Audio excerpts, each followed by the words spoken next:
तो दोस्त यहाँ देखेंगे कला जगत में अवनी बाबू के नाम से प्रसिद्ध थे। तो अवनींद्रनाथ टैगोर, अवनी अवनी बाबू, ठीक है, अवनींद्रनाथ टैगोर हो जाएंगे। हलदार की मधुरता का महान स्मारक कौन सा चित्र है? तो हलदार की मधुरता का महान स्मारक चित्र है दोस्त ये the flame of music, the flame of music हो जाएगा। आगे डीपी राय चौधरी क्या थे? मूर्तिकार थे।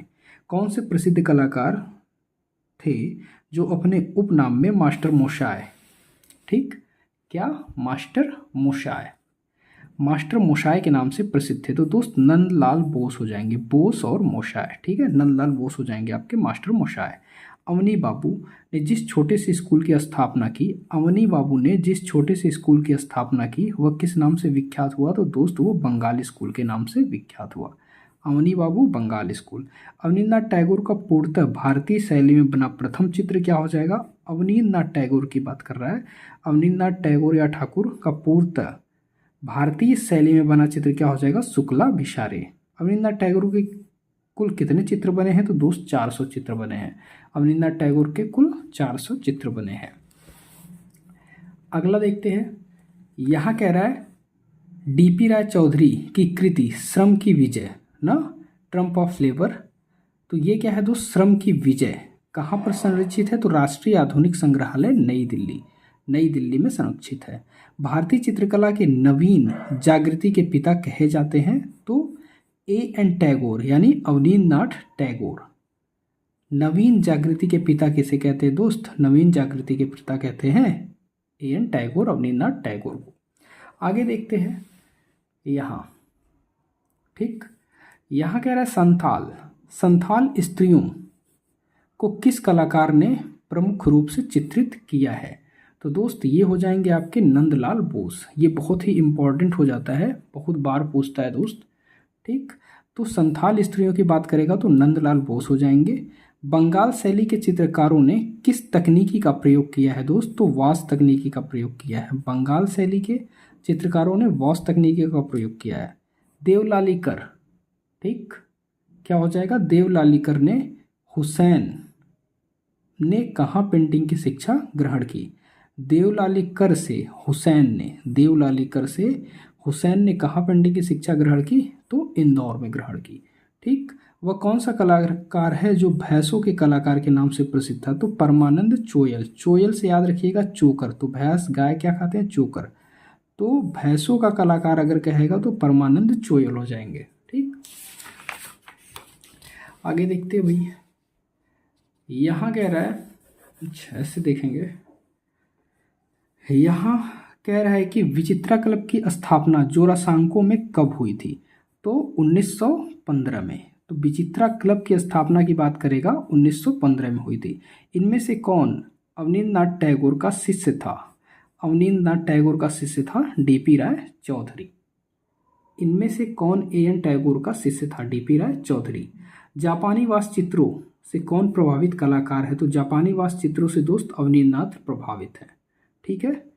यहाँ पर देखिए रामकिंकर बैज का सबसे प्रसिद्ध कार्य कौन सा है? तो रामकिंकर बैज का सबसे प्रसिद्ध कार्य की अगर हम बात करेंगे तो दोस्त ये हो जाएगा सांथाल परिवार, ठीक।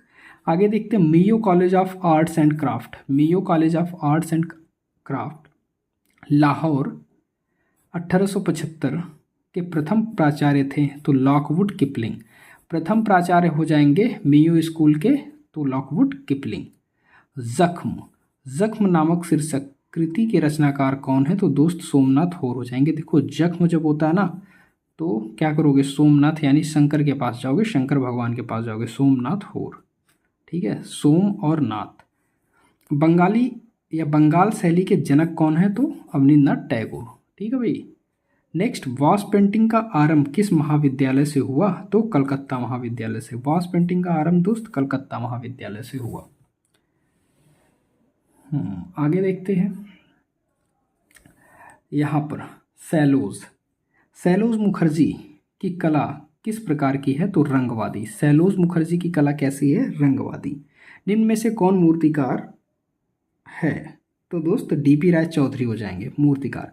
भारत माता किसकी पेंटिंग है? तो अवनींद्रनाथ टैगोर की है।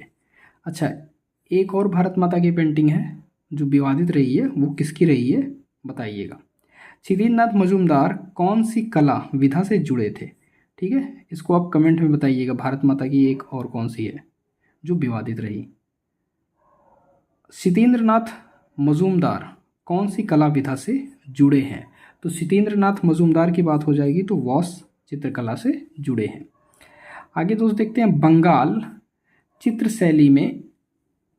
चित्रशैली इनमें से एक विशेषता के कारण जानी जाती है। तो बंगाल शैली की एक विशेषता क्या है दोस्त? वॉस तकनीकी है। ठीक है, भारतीय कला में पुनरुत्थान किससे आरंभ होता है? तो पुनरुत्थान दोस्तों होता है आपका बंगाल स्कूल से। ठीक है भाई, बंगाल स्कूल से आपका होता है पुनरुत्थान। आगे देखते हैं भाई, आगे कह रहा है बंगाल, अच्छा यहाँ पर बंगाल पुनरुत्थान युग के प्रवर्तक थे, तो प्रवर्तक हो जाएंगे दोस्त अवनींद्रनाथ ठाकुर। बंगाल शैली के शीर्षस्थ कलाकार कौन हो जाएंगे? अवनींद्रनाथ टैगोर। बंगाल शैली के शीर्षस्थ कलाकार हो जाएंगे अवनींद्रनाथ टैगोर। ठीक है भाई, आगे देखते हैं।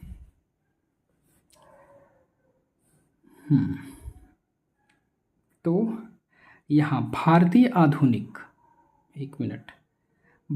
आधुनिक चित्रकला का इतिहास आरंभ होता है तो बंगाल स्कूल से। भारतीय आधुनिक चित्रकला के इतिहास की बात करेगा तो बंगाल स्कूल से आरंभ होता है। भारतीय चित्रकला के पुनर्जागरण का श्रेय किसे जाता है दोस्त? बंगाल शैली को। भारतीय इतिहास कला के पुनर्जागरण का श्रेय बंगाल शैली को जाता है। औरंगजेब का बुढ़ापा, ये इंपॉर्टेंट है, तो अवनींद्रनाथ टैगोर की प्रसिद्ध कृति है औरंगजेब का बुढ़ापा। अवनींद्रनाथ टैगोर ने किस माध्यम में अपने चित्र बनाए? तो ये दोस्त वॉस माध्यम में बनाए, बहुत बार देखा हमने। आगे देखते हैं यहाँ से, ठीक, कह रहा अवनींद्रनाथ टैगोर के प्रारंभिक कला गुरु कौन थे? प्रारंभिक कला गुरु की बात करेगा तो गिल्हार्डी हो जाएंगे। अवनींद्रनाथ टैगोर के प्रारंभिक कला गुरु गिल्हार्डी हो जाएंगे। निम्न में से कौन सा वॉस शैली से संबंधित नहीं है? दोस्त वॉस शैली से संबंधित नहीं है तो ये आपके एसजी श्रीखंडे हो जाएंगे। औरंगजेब का बुढ़ापा नामक चित्र कहाँ है? तो राज पुस्तकालय रामपुर में है दोस्त। वॉस चित्रण पद्धति के जन्मदाता कौन है दोस्त? तो अवनींद्रनाथ टैगोर हो जाएंगे। ठीक है भाई, तो आई होप चीज़ें क्लियर हुई होंगी।